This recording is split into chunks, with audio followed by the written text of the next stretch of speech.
काल हूं। मैं साक्षी हूं राम और सीता के प्रथम पावन मिलन का, साक्षी हूं ईश्वर की उस अद्भुत लीला का जब प्रथम दृष्टि में ही राम और जानकी एक दूसरे के हो गए।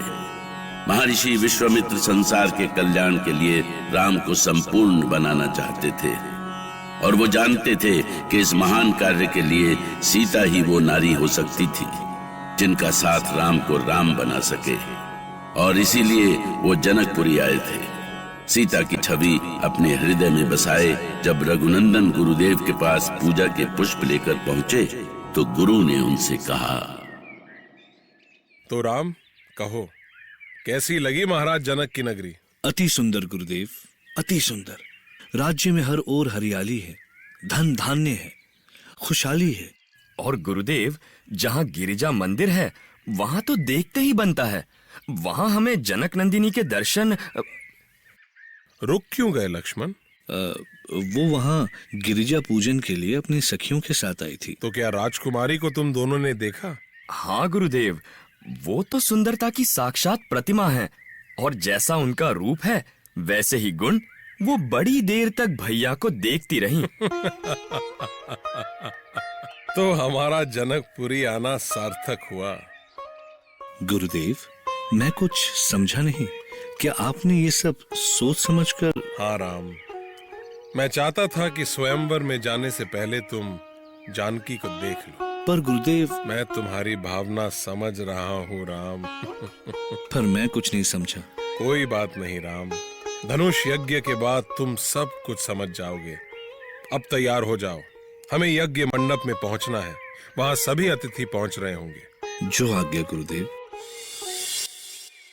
राम, यही है वो स्थान जहां पर ये धनुष यज्ञ होगा।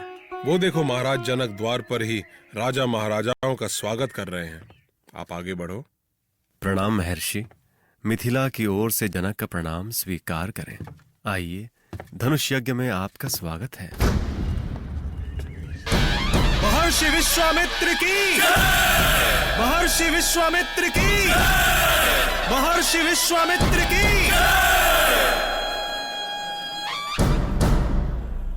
मैं आपके आगमन से धन्य हुआ महर्षि।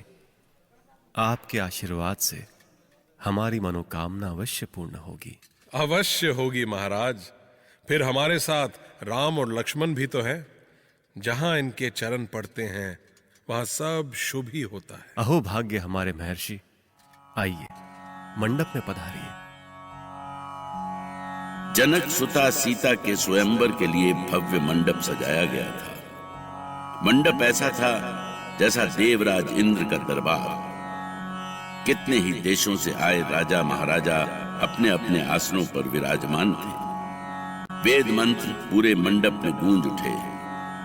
मिथिला की कन्याएं झरोखे से धनुष यज्ञ देख रही थी। तभी कई शंख एक साथ बज उठे और इसी के साथ विशाल शिव धनुष को मंडप में लाया गया।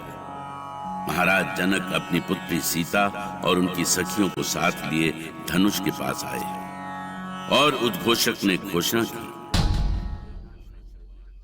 संपूर्ण संसार के पराक्रमी राजाओं और राजकुमारों, महाराज जनक ने प्रतिज्ञा की है कि जो वीर साक्षात महादेव के इस पिनाक धनुष पर प्रत्यंचा चढ़ा सकेगा, उसके साथ मिथिलापति महाराज जनक अपनी पुत्री राजकुमारी सीता का विवाह करेंगे। वहां उपस्थित सभी राजे महाराजे एक से बढ़कर एक शक्तिशाली थे। जब वो शिव धनुष को देखकर हुंकार भरते थे तो जान पड़ता था जैसे वो उसे फूल की तरह उठा लेंगे, पर शिव धनुष इतनी आसानी से न उठ सका। क्या ऐसा संभव था? शंभु धनुष के आगे सभी राजा महाराजा का बल ऐसे उड़ गया जैसे सूरज की पहली किरण के सामने ओस की बूंदें उड़ जाती हैं। एक एक कर सब राजा महाराजा हार कर निढाल हो गए।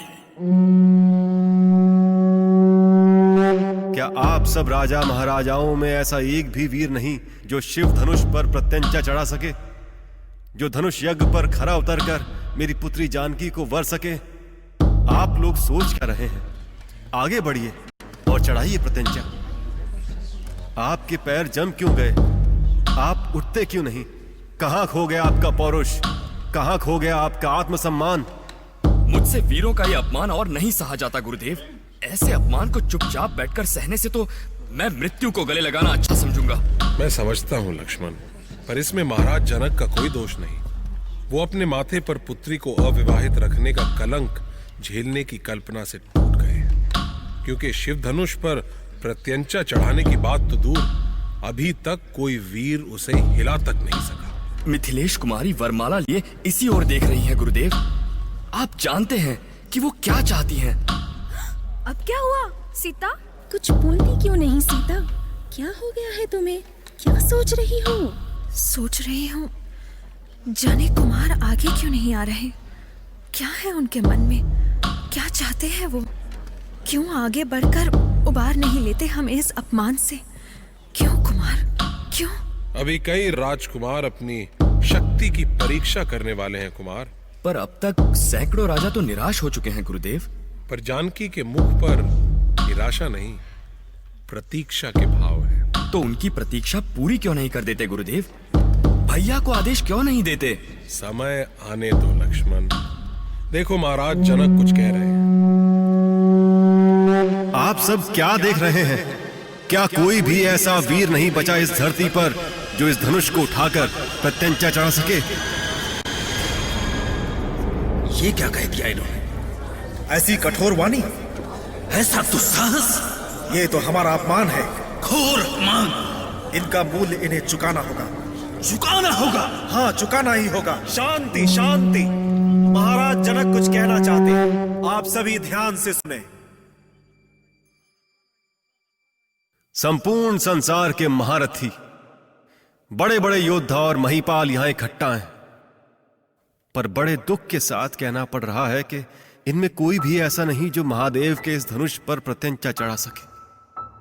यदि मुझे पता होता कि संसार में कोई क्षत्रिय योद्धा नहीं रहा तो मैं ऐसी प्रतिज्ञा ही क्यों करता।